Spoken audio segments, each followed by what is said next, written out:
Poďme si porovnať vynovený Estée Lauder Double Wear s jeho pôvodnou verziou. Obidva mám v odtieni 1N1. Rozdiely sú aj v balení, tu musím povedať, že sa mi určite viac páči to nové. Poďme teraz porovnať, či ostali odtiene rovnaké. Takže tu máme pôvodnú verziu 1N1 a tu je nová verzia. Je tam vidieť nejaký rozdiel, tá pôvodná verzia je určite viac do rúžova. Ja tento make-up nanášam vždy najprv štecom a potom ho zaťupkám ešte beauty blenderom, aby odsal prebytočný make-up a ešte sa predĺžila výdrž. Tu môžeš vidieť naozaj plné krytie a takmer hneď po nanesení je ten make-up matný.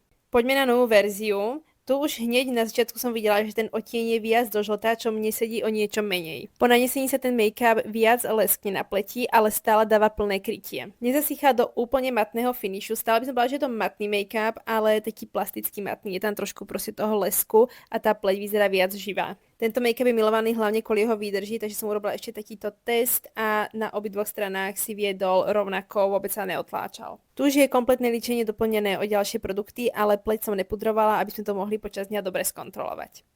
Prešlo 10 hodín od nalíčenia a ja som si na make-up ani raz nesiahla, vôbec som sa nepudrovala ani po nalíčení, ani počas dňa. Na obidvoch stranách sa tá pleť už trošku leskne. Ja mám masnejšiu T-zónu, takže pre mňa je toto úplne normálne, ja by som sa počas dňa určite normálne prepudrovala. Toto je strana s pôvodným Double Wear, toto je s tým novším a musím povedať, že s tým novším asi vidíte, že ten lesk preráža trošku viac.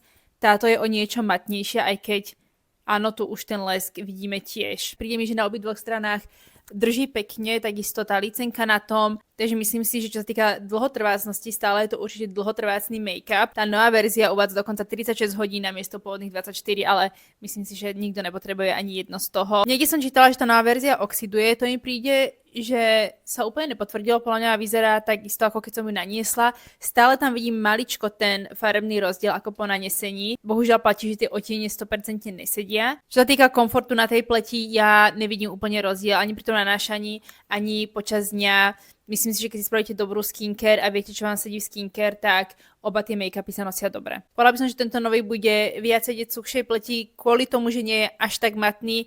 Ak ste mali veľmi radi práve ten zmatňujúci efekt a mali si masnejšiu pleť, tak to si myslím, že bol asi lepší ten pôvodný. Dajte mi vedieť, čo si o tejto reformulácii myslíte a či ste už mali možnosť vyskúšať nový Double Wear aj vy.